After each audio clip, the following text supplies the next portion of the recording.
Hello दोस्तों। आज जो हम चैप्टर शुरू करने जा रहे हैं ये बीए फर्स्ट ईयर का इतिहास का प्रथम प्रश्न पत्र है, जो कि 600 ईसा पूर्व से 606 ईस्वी तक का है। और हम बीए फर्स्ट ईयर के इस प्रथम प्रश्न पत्र के लिए इस वीडियो में हम अति लघु प्रश्न, मतलब इस प्रश्न पत्र में हम लघु उत्तरीय प्रश्न जो हैं उन्हें कवर करेंगे। इनकी श्रृंखला केवल 3 वीडियो में समाप्त करेंगे हम, जो कि आपके लिए काफ़ी यूज़फुल होगा। और हम गारंटी लेते हैं कि आपके ज़्यादातर क्वेश्चन इन्हीं 3 वीडियो में से आएंगे, क्योंकि एग्जामिनर जब कॉपी चेक करता है तो सबसे शुरुआत में लघु उत्तरीय प्रश्न होते हैं। अगर लघु उत्तरीय प्रश्न व्यक्ति के सही हो जाते हैं तो इम्प्रेशन एग्जामिनर पर ज़्यादा अच्छा पड़ता है, जिसका प्रभाव ये होता है कि व्यक्ति के आगे वाले प्रश्न भी सही होने की संभावना होती है। तो करते हैं आज की वीडियो शुरू।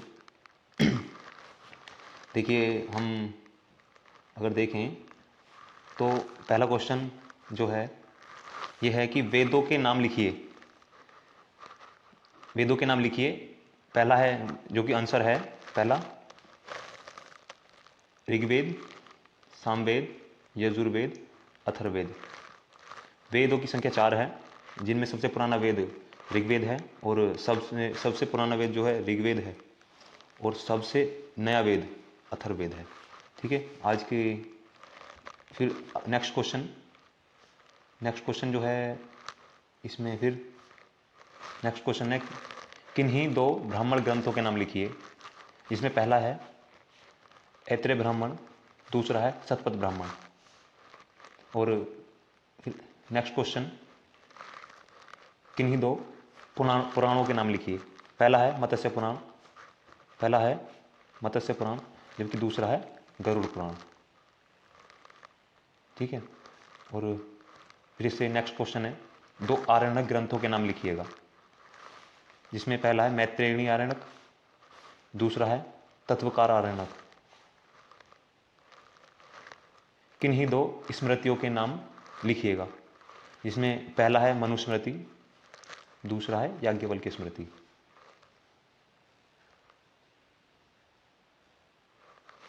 इसमें किन्हीं 2 उपनिषदों के नाम लिखिएगा। जिसमें पहला नाम है ईशावास्य उपनिषद, दूसरा है मुंडक उपनिषद। मुंडक उपनिषद क्यों ज़्यादा खास हो जाता है? क्योंकि सत्यमेव जयते जो वाक्य लिया गया है, भारत का जो राष्ट्रीय वाक्य है सत्यमेव जयते, वो इसी से लिया गया है, मुंडको उपनिषद से। ये काफ़ी खास हो जाता है, इसलिए ये हमारे 2 उपनिषद हैं, जैसे एक ईशावास्य उपनिषद, दूसरा है मुंडक उपनिषद। उपनिषदों की रचना करने वाली 2 विदुषी नारियों के नाम लिखिएगा। जिसमें पहला मैत्रेयी और गार्गी।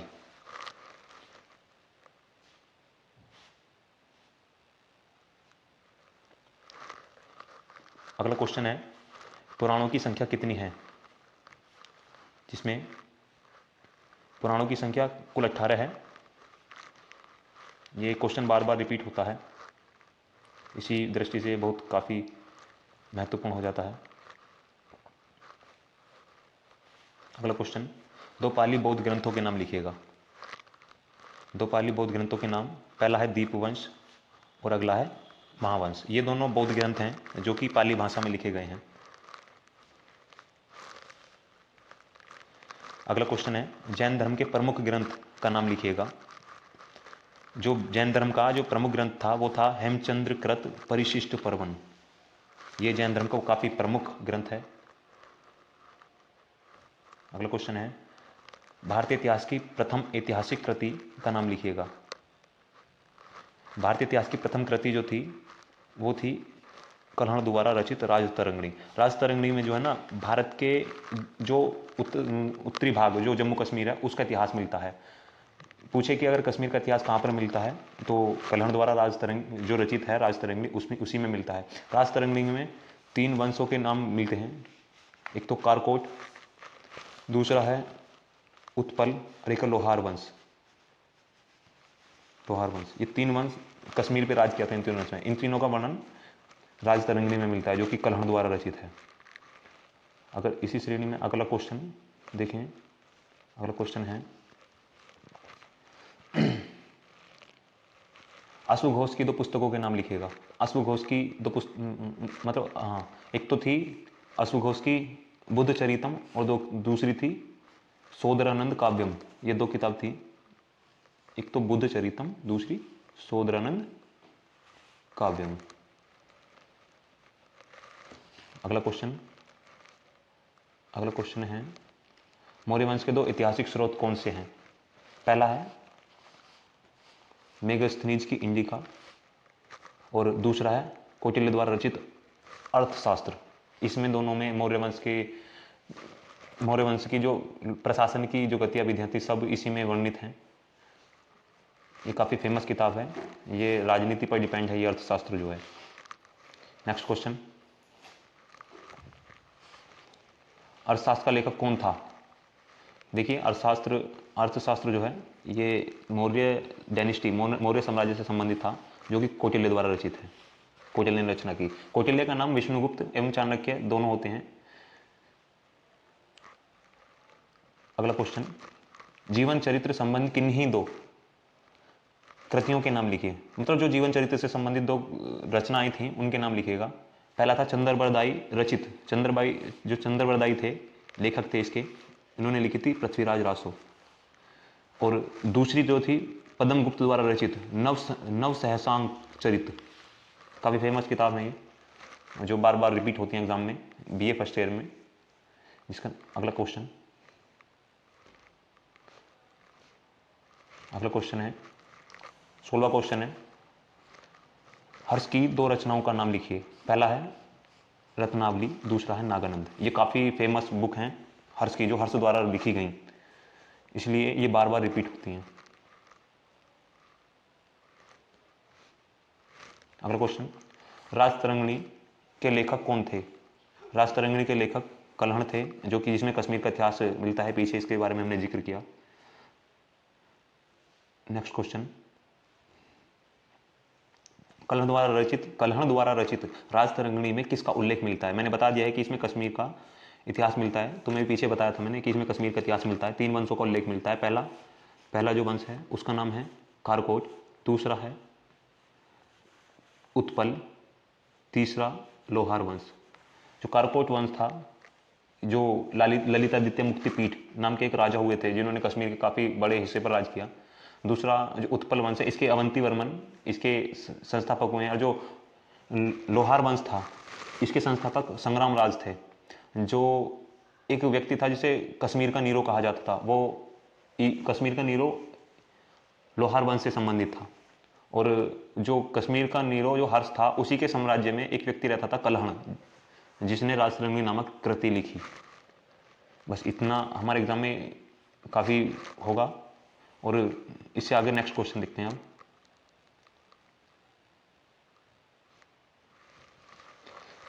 गाथा सप्तशती का रचिता कौन था?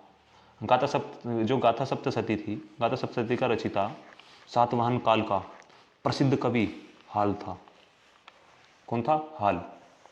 ये इन्हें बार बार रिवीजन करिएगा, कम से कम एक वीडियो को, जो मैं 3 वीडियो बनाऊंगा इस श्रृंखला पर, 3 वीडियो को कम से कम 10 बार देखिएगा। आपको मैं कहता हूं कि ज़्यादातर प्रश्न आपको यहीं से रखे मिलेंगे अगर आप 10 बार लगभग इस वीडियो को देख लेते हैं।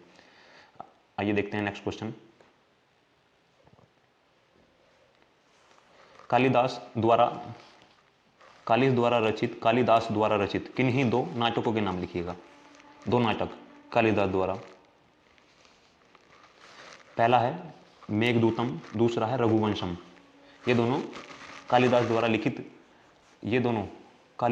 लिखित रचनाएं हैं, मतलब नाटक हैं। कालिदास के बारे में बार बार प्रश्न घूम के आते हैं, इसलिए कालिदास के प्रश्नों को ज़्यादातर आप ध्यान रखिएगा। अगला है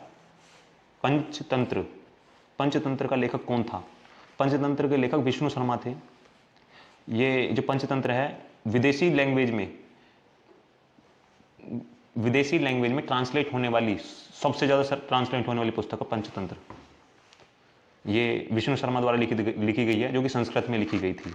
आजकल एग्जाम में एक ट्रेंड चला हुआ है, रचनाएं तो पूछता ही पूछता है, रचनाओं की भाषा भी पूछ लेता है कि किस भाषा में या किस लैंग्वेज में लिखी गई। तो इन चीज़ों को भी याद करते हुए चलें। नेक्स्ट क्वेश्चन, ऋतु संहार। ऋतु संहार का लेखक कौन था? ऋतु संहार का लेखक कालिदास थे। कौन थे? कालिदास। ऋतु संहार के लेखक कालिदास थे। कालिदास को ज़्यादा ध्यान रख के चलें, क्योंकि काफ़ी रिपीट होते हैं इनके प्रश्न। शूद्रक के प्रसिद्ध ग्रंथ का नाम क्या था? शूद्रक के जो प्रसिद्ध ग्रंथ था, मृच्छकटिकम, बहुत फेमस बुक था इनका, मृच्छकटिकम, शूद्रक के द्वारा लिखा गया ग्रंथ। अगला क्वेश्चन, नेक्स्ट, मुद्रा राक्षस का लेखक कौन था? मुद्रा राक्षस का लेखक कौन था? मुद्रा राक्षस का लेखक विशाखदत्त थे। विशाखदत्त। इसमें वर्णन मिलता है चंद्रगुप्त मौर्य के साम्राज्य से संबंधित बातें हैं इसमें। उस मतलब नाटक है ये, मुद्रा राक्षस जो है एक नाटक था, मतलब एक लेखक, ये रचना थी। इसके जो लेखक थे विशाखदत्त थे। ये प्रकाश डालता है चंद्रगुप्त मौर्य के शासनकाल पर। ये भी ध्यान रखने वाली चीज़ है, ध्यान रखने वाली बातें हैं ये।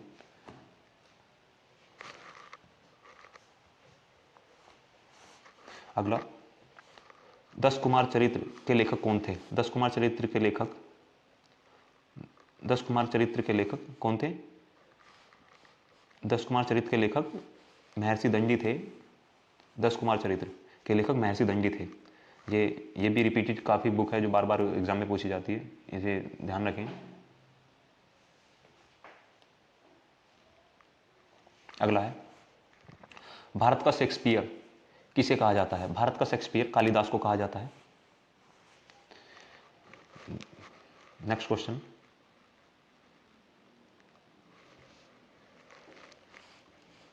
हेरोडोटस कौन था? हेरोडोटस कौन था? इनके बारे में बात करें तो हेरोडोटस एक हेरोडोटस यूनान का प्रथम इतिहासकार और भूगोलवेत्ता था। मतलब ये इतिहासकार भी थे और भूगोल के बारे में काफ़ी नॉलेज रखते थे। उनकी प्रसिद्ध कृति हिस्टोरिका थी, याद रखना, ये बहुत इंपॉर्टेंट है ये। हेरोडोटस यूनान का प्रथम इतिहासकार और भूगोलवेत्ता था। उनकी प्रसिद्ध कृति हिस्टोरिका थी। किताब को जरूर याद रखें, बार बार रिपीट होती है एग्जाम में। नेक्स्ट क्वेश्चन, गुप्त वंश के 2 मूल स्रोतों के नाम लिखिएगा। गुप्त वंश के 2 मूल स्रोत थे। पहला, समुद्रगुप्त का प्रयाग स्तंभ लेख और मेहरौली का लौह स्तंभ लेख। ये 2 काफी फेमस हैं। ये मूल स्रोत थे किसके? गुप्त वंश के। चलते हैं, देखते हैं नेक्स्ट क्वेश्चन।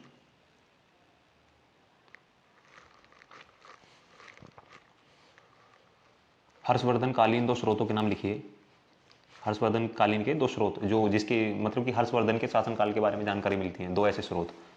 बाणभट्ट का हर्षचरित्र, ये गलती से हो गया है, ये हर्षचरित्र है ये। और दूसरा है हिंसांग का यात्रा विवरण, क्योंकि हिंसांग हर्षवर्धन के शासनकाल में आया था। ठीक है, बाणभट्ट का हर्षचरित्र और हिंसांग का यात्रा विवरण। नेक्स्ट क्वेश्चन,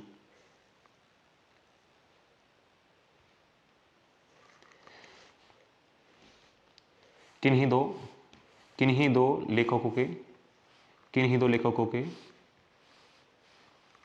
विदेशी लेखकों के ऐतिहासिक वृत्तांतों का नाम लिखिए। मतलब जो विदेशी लेखक और उनकी रचनाओं का नाम पूछ रहे हैं इसमें।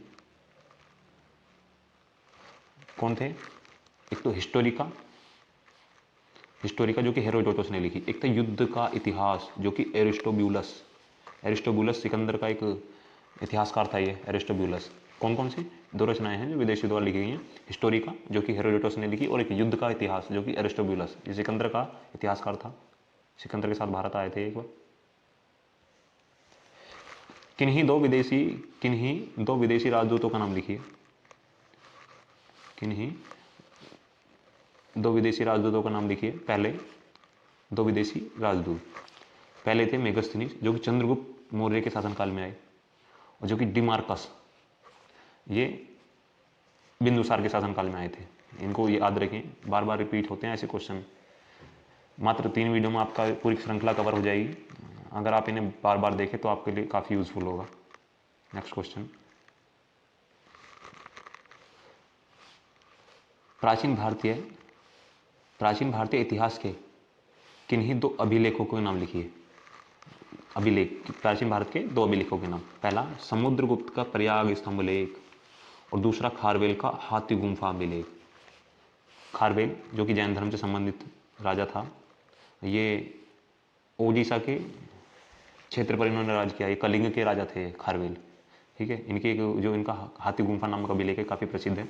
ये 2 स्तंभ लेख जो प्राचीन भारतीय इतिहास से संबंध हैं। कौन सा? समुद्रगुप्त का प्रयाग स्तंभ लेख और दूसरा खारवेल का हाथी गुम्फा अभिलेख। चलते हैं नेक्स्ट क्वेश्चन।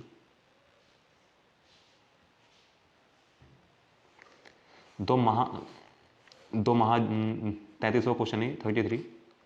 2 महाजनपदों के नाम लिखिएगा। कौन कौन से 2 महाजनपद हैं? एक तो है काशी, दूसरे हैं मगध। वज्जी, मतलब काशी, वज्जी और मतलब 16 महाजनपद हैं टोटल। इसमें अंग है, चेदी है, ये ऐसे 16 महाजनपद हैं, जिनमें से 2 महत्वपूर्ण काशी और मगध, ठीक है। नेक्स्ट क्वेश्चन, इसमें 2 ही पूछे गए हैं।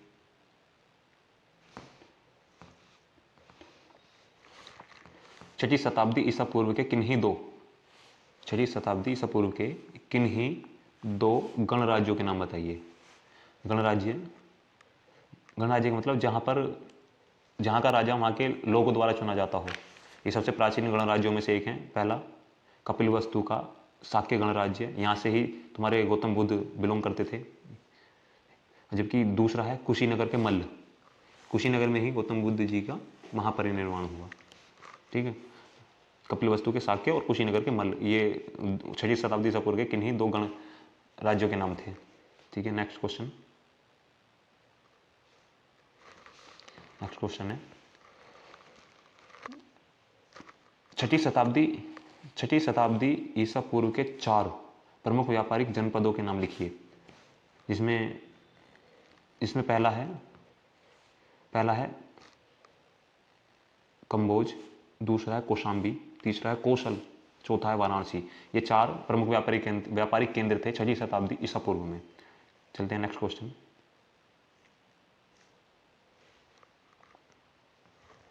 टोटल 50 क्वेश्चन है, एक वीडियो में 50 क्वेश्चन होंगे। ऐसे हम 3 श्रृंखलाएं चलाएंगे, जिसमें तीनों श्रृंखलाओं में तुम्हारे लघु उत्तरीय प्रश्न कवर हो जाएंगे, ठीक है। और लोग, अगर आप ज़्यादा से ज़्यादा प्यार देते हैं इस वीडियो को, अगर सब्सक्राइब करते हैं और आगे फॉलो करते हैं, तो हम शायद आगे इस पूरे श्रृंखला को कंप्लीट कराएं। पूरी श्रृंखला लॉन्ग क्वेश्चन भी करवाएंगे। अगर आप कमेंट में लिख दीजिएगा, अगर आपको ज़रूरत है लॉन्ग क्वेश्चनों की तो कमेंट में लिखिएगा, ठीक है। नेक्स्ट क्वेश्चन है आपका,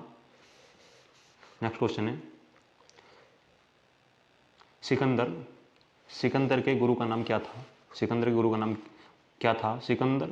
सिकंदर के जो गुरु थे, सिकंदर का गुरु यूनान का महान दार्शनिक अरस्तु थे, जिन्हें राजनीति विज्ञान का जनक भी कहा जाता है।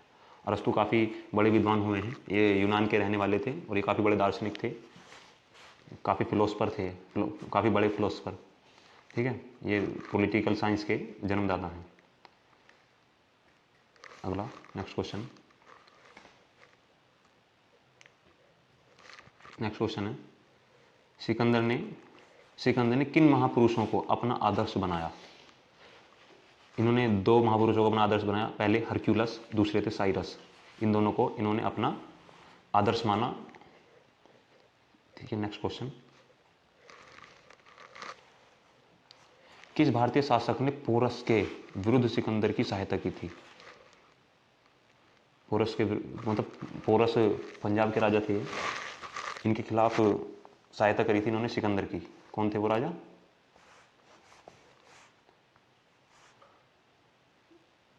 तक्षशिला के राजा आम्भी ने पोरस के विरुद्ध सिकंदर की सहायता की थी। आम्भी राजा थे तक्षशिला के। नेक्स्ट क्वेश्चन,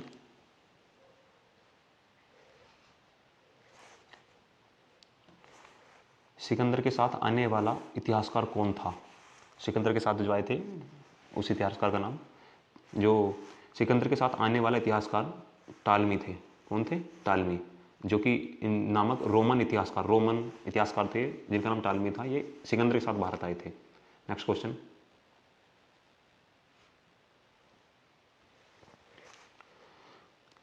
झेलम का युद्ध देखिए, झेलम का युद्ध कब और किस के बीच हुआ था? ये काफ़ी रिपीटेड क्वेश्चन है। ये बार बार रिपीट होते हैं क्वेश्चन, ज़्यादातर क्वेश्चन इन्हीं में से ही रिपीट होते हैं। पहला, झेलम का युद्ध कब और किस के बीच हुआ था? झेलम का युद्ध वितस्ता का युद्ध भी कहा जाता है। इसको दो नाम से जाना जाता है, झेलम का युद्ध व वितस्ता का युद्ध। एक नाम और इसका हाइड्रोस्पीच का युद्ध। ठीक है, ये युद्ध 326 ईसा पूर्व को हुआ सिकंदर और पोरस की सेना के बीच। ठीक है, इस युद्ध में सिकंदर विजय हुआ। कहते हैं कि इस युद्ध में सिकंदर की सेना ने झेलम नदी को पार करने से मना कर दिया, कहा जाता है ऐसा। ठीक है, और हार कर वो उन्होंने वापस प्रस्थान मतलब वापस जाने का निर्णय लिया। ठीक है, नेक्स्ट क्वेश्चन,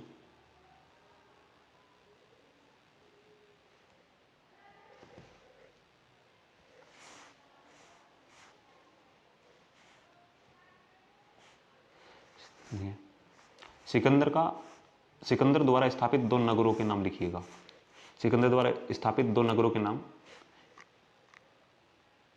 सिकंदर द्वारा स्थापित दो नगरों के नाम, सिकंदर द्वारा स्थापित जो दो नगर थे उनके नाम थे,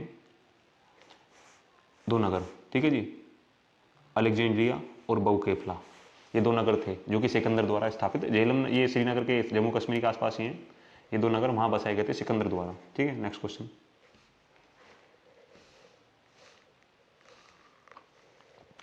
देखिए नेक्स्ट क्वेश्चन, सिकंदर के प्रत्यावर्तन के दो कारण लिखिए। मतलब कि सिकंदर के आने पर भारत पर क्या क्या प्रभाव पड़े, ये पूछना चाह रहा है इसमें। ये कहते हैं कि यूनान की शिथिल मतलब यूनानी सैनिकों की शिथिलता और युद्ध के प्रति अरुचि। कहने का मतलब जब सिकंदर भारत में आया तो वापस जाने के प्रत्यावर्तन मतलब वापस जाने के क्या क्या कारण रहे उसमें, जिसमें दो कारण ये महत्वपूर्ण हैं। पहला है यूनान के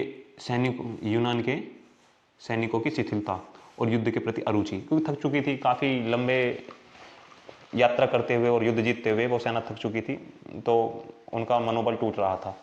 तो वहाँ उनके सैनिकों में काफ़ी शिथिलता देखी गई और युद्ध के प्रति अरुचि देखी गई। ठीक है, और इसमें एक महत्वपूर्ण चीज़ है कि भारतीयों के रण कौशल से वो काफ़ी घबरा गए, क्योंकि पोरस ने उन्हें काफ़ी टक्कर दी थी। कहते हैं कि सिकंदर युद्ध जीतने के बाद भी पोरस को शाबाशी देकर और उसका साम्राज्य छोड़कर चला गया। ठीक है, नेक्स्ट क्वेश्चन,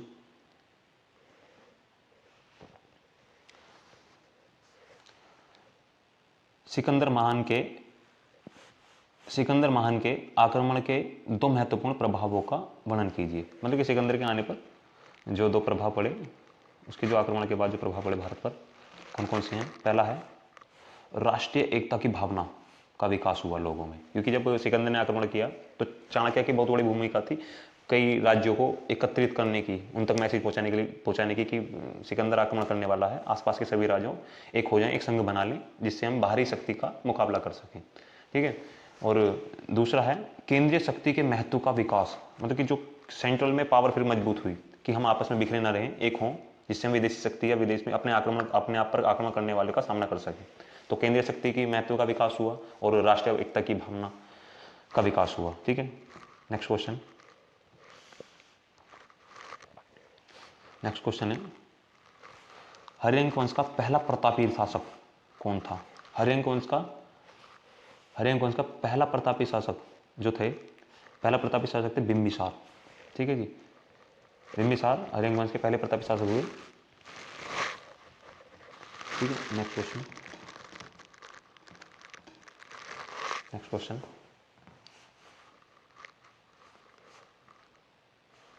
मगध साम्राज्य के संस्थापकों में किन्हीं दो नाम लिखिए। दो नाम हैं, एक तो थे बिंबिसार, दूसरे थे अजातशत्रु। मगध साम्राज्य की स्थापना में बहुत बड़ा योगदान था इन दोनों का, बिंबिसार और अजातशत्रु। बिंबिसार के ही बेटे अजातशत्रु थे, अजातशत्रु के बेटे उदयन थे। कहते हैं कि पितृहंता मतलब कि पिता की हत्या करके एक गद्दी पर बैठे, और इनकी हत्या करके इनका बेटा था उदयन। उदयन बेटा था इनका उदयन, जो कि इनके मतलब इन्होंने अपने पिता की हत्या करी और फिर उदयन ने इनके अपने पिता की हत्या करी, तो इसे पितृहंता वंश भी कहते हैं, इसी कारण इसको हर्यंक वंश को। ठीक है, नेक्स्ट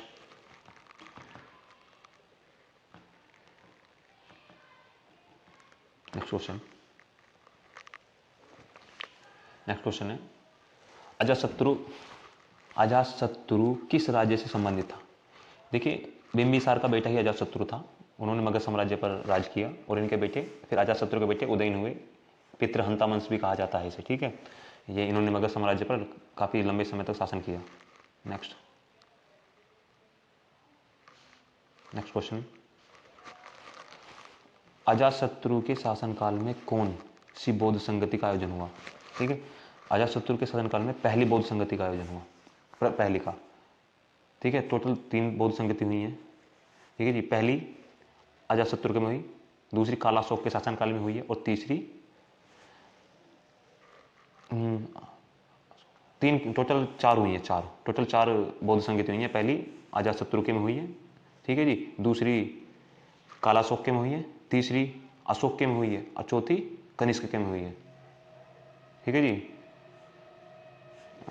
आज का अब नेक्स्ट क्वेश्चन, टोटल 4 बौद्ध संगति हुई है, जिनकी पहला अजातशत्रु, दूसरा कालाशोक, तीसरी अशोक और चौथी कनिष्क के शासनकाल में। ठीक है, नेक्स्ट क्वेश्चन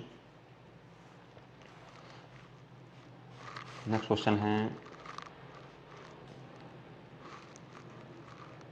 नेक्स्ट क्वेश्चन, प्रथम साम्राज्य के किन्हीं मगध साम्राज्य के किन्हीं 3 प्रसिद्ध राजवंशों के नाम लिखिएगा। इसमें पहला था हर्यंक वंश, दूसरा था शिशुनाग वंश और तीसरा नंद वंश। ये 3 वंश होते हैं जो काफ़ी फेमस थे। पहला हर्यंक वंश, दूसरा शिशुनाग और तीसरा है नंद वंश। टोटल कौन से, हर्यंक, ठीक है जी, फिर शिशुनाग, फिर नंद वंश। ये 3 वंश हुए हैं जिन्होंने मगध साम्राज्य पर राज किया है, हर्यंक और नंद और शिशुनाग। हर्यंक, शिशुनाग और नंद वंश, क्रम भी यही है इन तीनों का। नेक्स्ट क्वेश्चन, लास्ट क्वेश्चन है ये, अंतिम। इसमें पूछा गया है कि गंगा एवं सोन नदी के संगम पर पाटलिपुत्र की स्थापना किसने की तथा इसे अपनी राजधानी बनाया। मतलब इसकी स्थापना अजातशत्रु ने पाटलिपुत्र की स्थापना की थी तथा इस नगर को अपनी राजधानी बनाया। कहीं कहीं पर इसका वर्णन उदयन ने का भी होता है, लेकिन गूगल वगैरह पर सर्च मार के देखें तो अजातशत्रु ही दिखा रहा है, तो हम इसे सही मानेंगे। ठीक है, और बीए की बुक में भी यही दिया हुआ है कि गंगा एवं सोन के संगम पर पाटलिपुत्र की स्थापना अजातशत्रु ने की और अपनी राजधानी बनाया।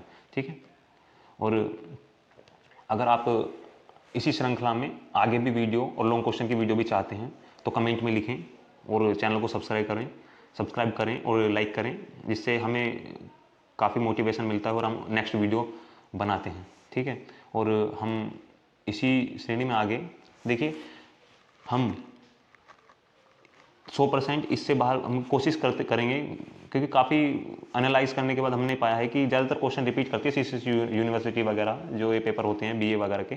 तो इसमें यह है कि 100% इससे बाहर कुछ नहीं जाएगा। हम इस लघु उत्तरीय प्रश्न की श्रृंखला को केवल 3 वीडियो में कंप्लीट कर देंगे, कोशिश करेंगे पूरी, मतलब 3 वीडियो में कंप्लीट होगी ही 100%। ठीक है, और 3 वीडियो में जब कंप्लीट होगी, अगर आप ज़्यादा से ज़्यादा इसको प्यार देंगे इस वीडियो को, और सब्सक्राइब करें, लाइक करें, और जिस भी टॉपिक पर आप लोगों को वीडियो चाहिए ज़्यादा से ज़्यादा कमेंट करें। आप कमेंट करें तो हम नेक्स्ट वीडियो भी बनाएंगे, आपको अच्छा लगे तो। इसमें लिखा है कि आपको केवल यह 3 वीडियो, ये मोस्टली ये ज़रूरी बात है, ये आपको ये कम से कम 10 बार देखनी है, और हम आपकी सफलता की गारंटी लेते हैं। मतलब आपके नंबर काफ़ी अच्छे गेन कर जाओगे अगर तुम ज़्यादा से ज़्यादा इन वीडियो को देखेंगे। ठीक है, आज के लिए इतना काफ़ी है।